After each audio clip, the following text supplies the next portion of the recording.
Gold, trusted gold buyers. మీరు తాకట్టు పెట్టిన బంగారాన్ని విడిపించి ఈ రోజు ఉన్న మార్కెట్ ధరకు కొనబడను.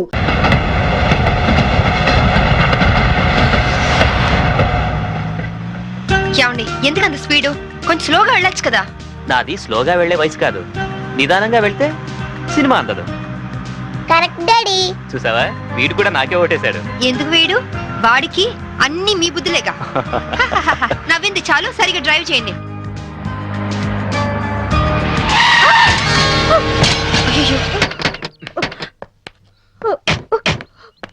అయ్యో ఏమా, దెబ్బలా తగలేదా?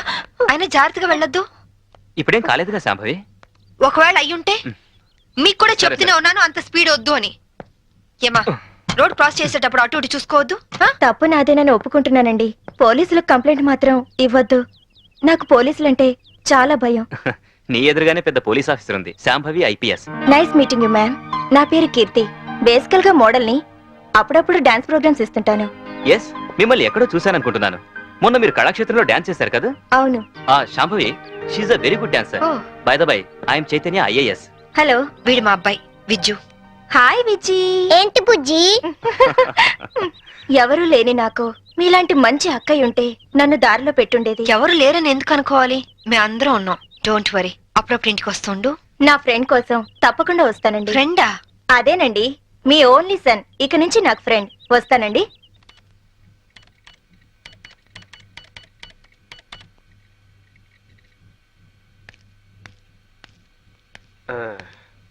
రేకన్నా, ఏదైనా కనిపెట్టిన వాళ్ళని సైంటిస్టు అంటారు. నీకు తెలిసిన ఓ సైంటిస్ట్ పేరు చెప్పు. మా మమ్మీ.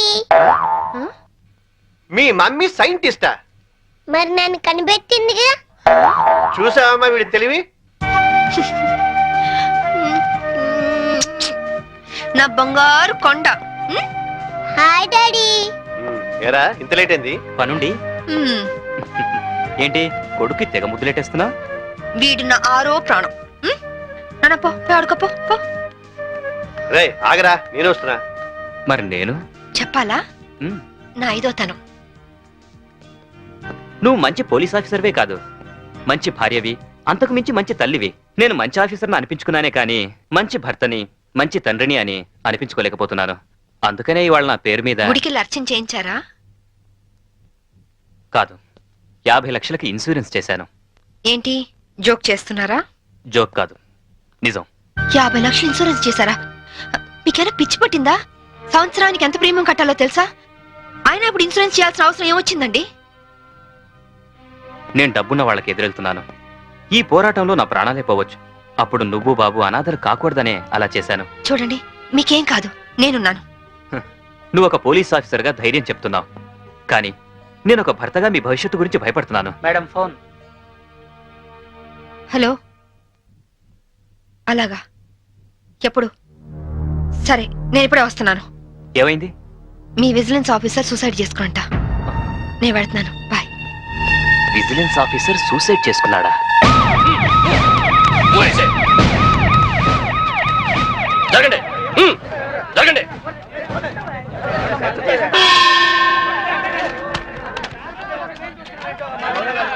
ఎలా జరిగింది? రైలు కింద తలపెట్టాడు మేడం. Suicide case. ఎవరు చెప్పారు? పబ్లిక్. మీరేమనుకుంటున్నారు? నేను అదే అనుకుంటున్నాను. నిన్నటి నుంచి ఈ రూట్ లో రైలు రోకో జరుగుతుంది. రైలు రోకో జరుగుతుండగా ఈ రూట్ లో ట్రైన్లు వస్తాయా? రావు మేడం. ట్రైన్ రానప్పుడు సూసైడ్ చేసుకునే అవకాశం ఉందా? లేదు మేడం. మరి సూసైడ్ అని మీరు ఎలా కన్ఫర్మ్ చేశారు? చేతిలో లాఠీ ఉంటే సరిపోదు, తల్లో బ్రెయిన్ ఉండాలి.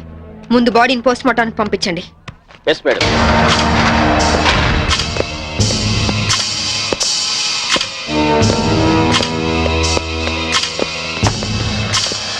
మర్డర్ ఏ టైం జరిగి ఉండొచ్చు? నిన్న ఉదయం 11 గంటల ప్రాంతంలో జరిగి ఉండొచ్చు మేడం. ఫింగర్ ప్రింట్ రిపోర్ట్స్ ఏమైనా వచ్చాయా? ఫోరెన్సిక్ రిపోర్ట్స్ వస్తే కానీ తెలియదు మేడం.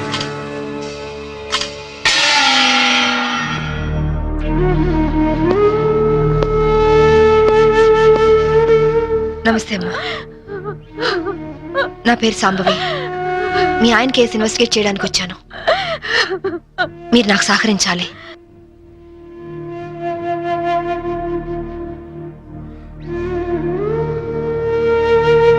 ఆయన నొసటి మధ్య సింధూరం ఉంది. నేను ఆంజనేయ స్వామి గుడికి వెళ్ళాడమ్మా. ఆయన ఒక్కరే కాదు, ఇద్దరం కలిసి వెళ్ళావు. ఓం ఆంజనేయాయ నమః, ఓం మహావీరాయ నమః, ఓం హలో, గుడ్ మార్నింగ్ సార్. అరగంట తర్వాత వాళ్ళ ఇంట్లో సప్లై ఉండదు సార్. వెంటనే వస్తానని చెప్పి వెళ్ళిన ఆయన ఇలా శాశ్వతంగా వెళ్ళిపోతారని నేను అనుకోలేదు. ఒక్కదాన్ని ఇంటికి వచ్చి నేను ఇలా జీవితాంతం ఒంటరిగా ఉండిపోవాల్సి వస్తుందని నేను ఊహించలేదు. బాధపడకండి, కానీ మీ నాతో ఒకసారి గుడికి రావాలి. అక్కడ ఏమైనా ఎవిడెన్స్ దొరుకుతుందేమో చూద్దాం. అలాగే.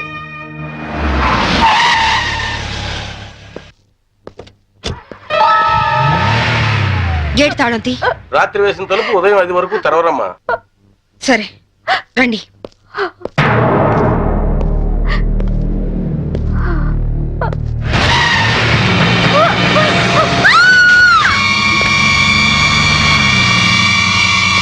చూడండి చూడండి చూడండి, అమాయకురాలైన ఆవిని చంపడానికి నీకు మనసు ఎలా వచ్చింది? నువ్వు మనిషివా పశువా?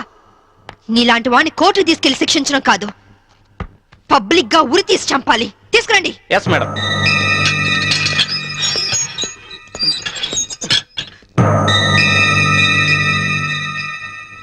డ్రైవర్ గా నీ ఎక్స్పీరియన్స్ ఎంత ఉండొచ్చు? 20 ఏళ్ళు మేడం. 20 ఏళ్ళు ఎక్స్పీరియన్స్ ఉండి అంత నిర్లక్ష్యంగా నడిపి యాక్సిడెంట్ చేసావంటే నేను నమ్మను. అప్పుడు నేను తాగున్నానమ్మా.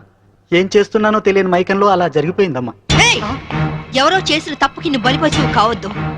వాళ్ళని శిక్ష నుంచి తప్పించడానికి నేరం నీ మీద వేసుకోవద్దు. నేరం రుజువు అవుతే నీకేం శిక్ష పడుతుందో తెలుసా? ఉరి శిక్ష. తప్పు చేశాక శిక్ష తప్పదుగా మేడం. అవును, తప్పదు. లక్ష్మి, యాండి నువ్వెందుకు వచ్చావు ఇక్కడికి? What happened? యాండి బ్రోతల్ కేసు మేడం. నాకేం తెలీదు, నేనే పాపం చేయలేదండి. తప్పు చేస్తూ దొరికిపోయిన ప్రతి వాళ్ళు చెప్పేది ఇదే. రై, ఏం జరిగిందో నువ్వు చెప్పు. బుద్ధిగడి తిని 1000 రూపాయలు ఇచ్చిన ఐటమ్ తేవిని బుక్ చేసుకున్నాను. సడన్ గా రైడింగ్ జరిగింది, ఇద్దరం దొరికిపోయాం. ఇదంతా కట్టు కదా అమ్మా. వీళ్ళ మాటలు నమ్మొద్దమ్మా. నా భార్య నిప్పు ఇట్లాంటి తప్పు పనులు చచ్చినా చేయదు. ఇదంతా కట్టు కదా. రాత్రంతా నీ భార్యతో గడిపిన వీడు చెప్పేది, రైడ్ చేసి రెడ్ హ్యాండెడ్ గా వీళ్ళిద్దరిని పట్టుకుని ఎస్ఐ చెప్పేది నీ కట్టుకథలా ఉందా? ఖచ్చితంగా ఇది కట్టు కదా. అంటే నేను చెప్పేది కట్టు కదా, వాళ్ళు చెప్పేది కట్టు కదా. నువ్వు చెప్పేది నిజమని ఎలా నమ్మమంటావు? ఎలాగమ్మా? రాత్రంతా నేను నా పిల్ల మా ఇంట్లోనే ఉన్నాం. ఓ, అయితే నిన్న రాత్రి కార్ డ్రైవ్ చేసింది, యాక్సిడెంట్ చేసావని చంపింది నువ్వు కాదన్నమాట. Am I right? చెప్పు, కార్ నడిపింది ఎవరు? ఆ దారుణాన్ని కారణం ఎవరో చెప్పు. ధనరాజు గారు తమ్ముడు బాలరాజేనమ్మా. నేను యాక్సిడెంట్ చేసిన ఒప్పుకుంటే లక్షిస్తామన్నా, లేకపోతే నన్ను నా భార్యను చంపేస్తామని బెదిరించారమ్మా. నీ ప్రాణానికి వచ్చిన భయమేం లేదు. ఇక్కడ చెప్పిందే రేపు కోర్టులో చెప్పాలి.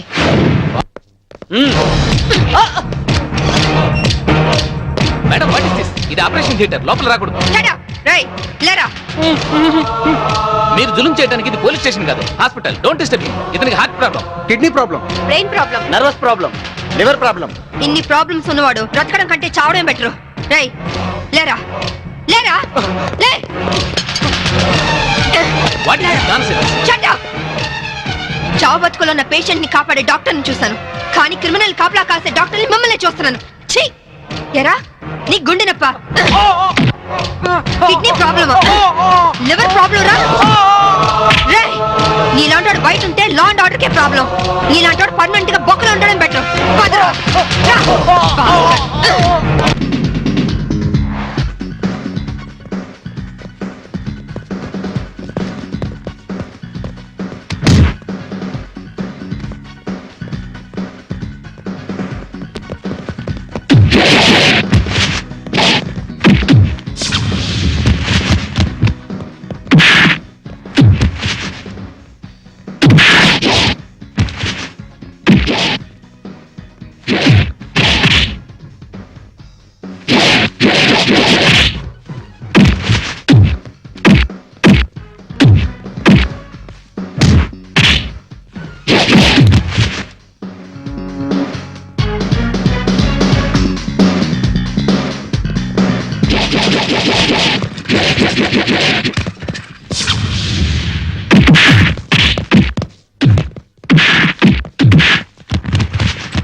ఆ డ్రైవర్ గాడు నిజం చెప్తే మా తమ్ముడికి శిక్ష ఖాయం. మామూలు శిక్ష కాదండి, ఉరి శిక్ష. హిందీ మే फांसी का सजा बोलते हैं. अब అవును, వాడిని స్టేషన్ లోనే లేపేస్తే అదంత ఈజీ కాదు. నైట్ అంతా శాంభవి వాడే కాపలా ఉంటుంది. అయితే ఇప్పుడెలా? రేపొద్దున శాంభవి ఇంటికెళ్ళి కోర్టుకెళ్లే గ్యాప్ లో మీరు పోలీస్ స్టేషన్కి వెళ్ళి వాడిని లేపేయండి. उड़ा दो, उड़ा दो. ఓకే అన్నా. త్వరగా డ్రైవర్ తీసుకురావయ్యా, కోర్టు టైం అవుతుంది. Yes sir. పదా పదమంటుంటే నేను రాను. నేను మాత్రం కోర్టుకు రాను. ఒకవేళ మీరు నన్ను బలవంతంగా తీసుకెళ్ళినా బండి తోలేని ధనరాజు తమ్ముడు అని చెప్పను. నేను తోలేనని ఒప్పుకుంటాను. నిన్న మేడం అడిగితే సాక్ష్యం చెప్తా అన్నావు. చెబితే వాళ్ళు నన్ను చంపేస్తారు. రేయ్, చెప్పకపోతే నేను చంపుతా. చెప్తావా లేదా? నేను చెప్పను. చెప్పరా రాస్కెల్? అబ్బా! అబ్బా! అయ్యో! అబ్బా! చెప్తావా లేదా? రేయ్, చెప్పరా? అయ్యో! అబ్బా! చెప్పరా? రేయ్, కొట్టొద్దు. చెప్తావా లేదా? అబ్బా! చెప్తావా లేదా? రేయ్. అబ్బా!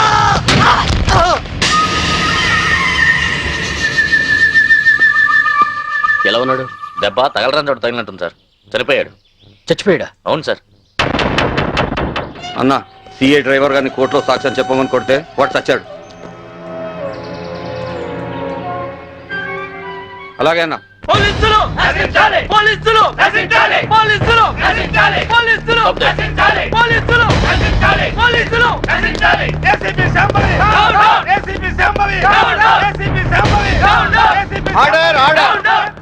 What is this nonsense? ఎవరు మీరు? వీళ్ళంతా ఈ కేసుకు సంబంధించిన వాళ్ళే యువరానర్. అవును సార్, ముద్దాయిగా బోన్లో నిలబడ్డది మా తమ్ముడే. కానీ ఇప్పుడు నిలబడాల్సింది వాడు కాదు, ఈ ఏసీపీ శాంభవి. ఏమైంది? ఎలా జరిగింది? ఐఎమ్ సారీ మేడం, అనుకోకుండా జరిగిపోయింది.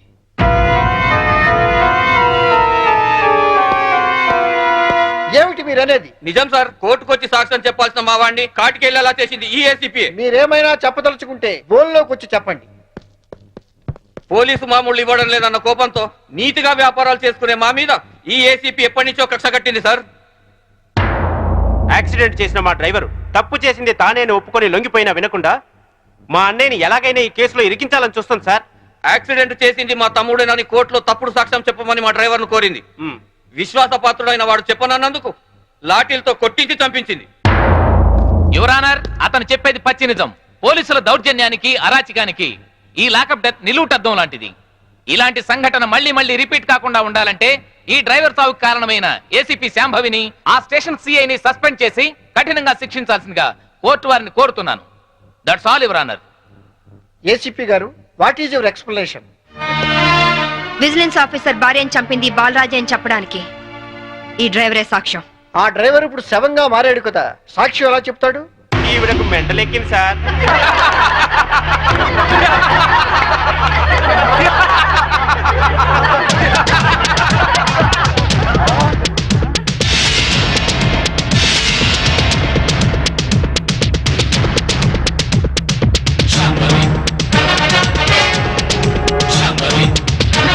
చచ్చాడనుకున్న డ్రైవరు బతికి లేచినందుకు షాక్ అయినట్టున్నారు.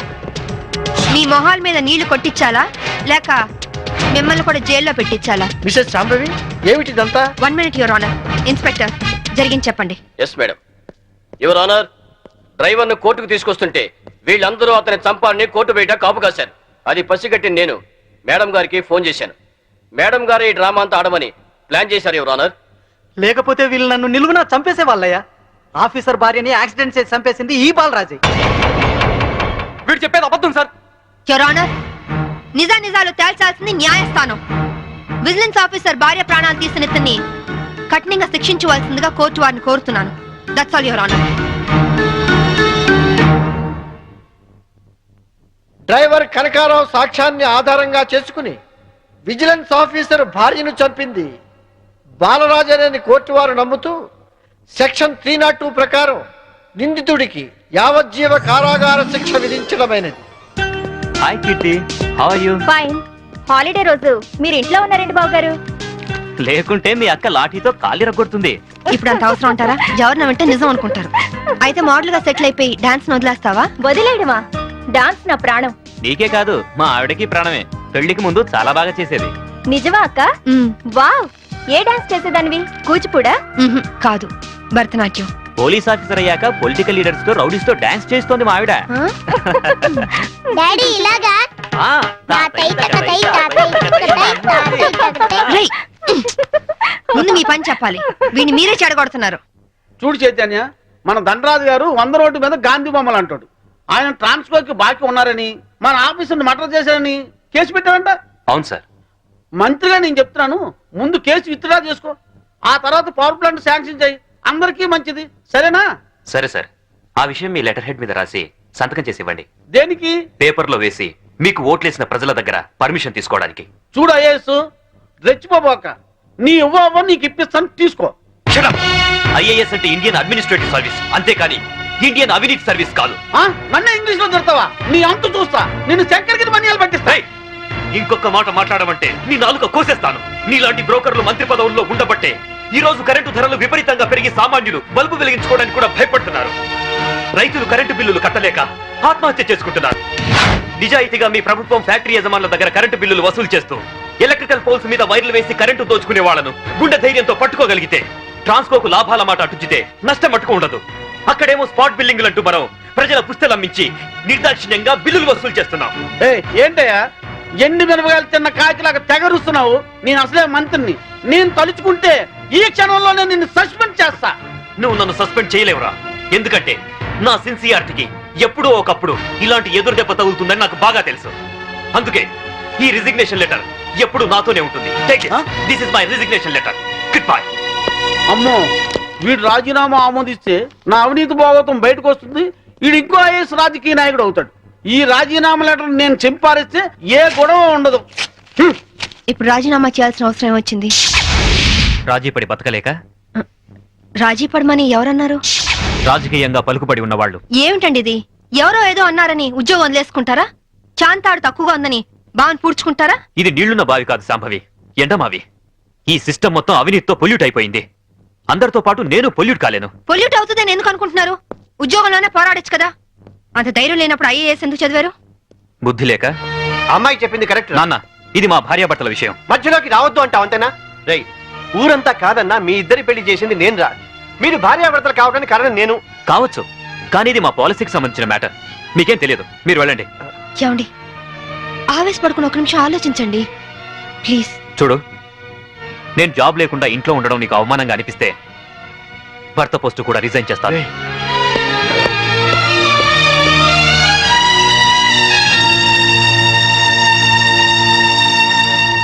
లోయర్ కోర్టు తీర్పును మరియు ఈ కేసుకు సంబంధించిన సాక్ష్యాధారాలను పరిశీలించిన మీదట ఈ వ్యక్తే నేరస్తులను రుజువైంది. కానీ ఇతని మానసిక పరిస్థితి బాగోలేనందున ఈ వ్యక్తిని మానసిక చికిత్సాలయంలో ఉంచి శిక్షాకాలను పూర్తి చేయవలసిందిగా ఈ కోర్టు తీర్పు ఇవ్వడమైంది.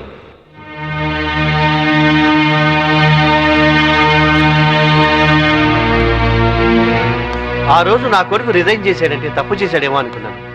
కానీ ఇప్పుడు అనిపిస్తుందమ్మా, వాడు చేసింది కరెక్టేనని. మనకేదన్నా అన్యాయం జరిగితే కోర్టుకి వెళ్తాం, కానీ కోర్టులే అన్యాయం చేస్తే ఎక్కడికి వెళ్తాం? అందుకే నువ్వు రిజైన్ చేసి నాకు వచ్చే పెన్షన్తో ఏ టెన్షన్ లేకుండా అందరం హాయిగా బతికచ్చు. మావయ్య. Madam phone. హలో. ఏంటి వాయిస్ చాలా లోలో ఉంది? కోర్టులో జరిగిన దానికి అప్సెట్ అయ్యావా? ఎందుకు ఫోన్ చేసావు? నా తమ్ముడు సేఫ్ గా రిలీజ్ అయిన అకేషన్ లో సిటీలో ఉన్న వివిఐపీలందరికీ నేను ఒక చిన్న పార్టీ ఇస్తున్నాను. ఏంటి ఆలోచిస్తున్నావు? నువ్వు తప్పకుండా వస్తావులే. మినిస్టర్లంతా వస్తున్నారు కదా, వాళ్లకు సెక్యూరిటీగా. బాయ్. Okay okay.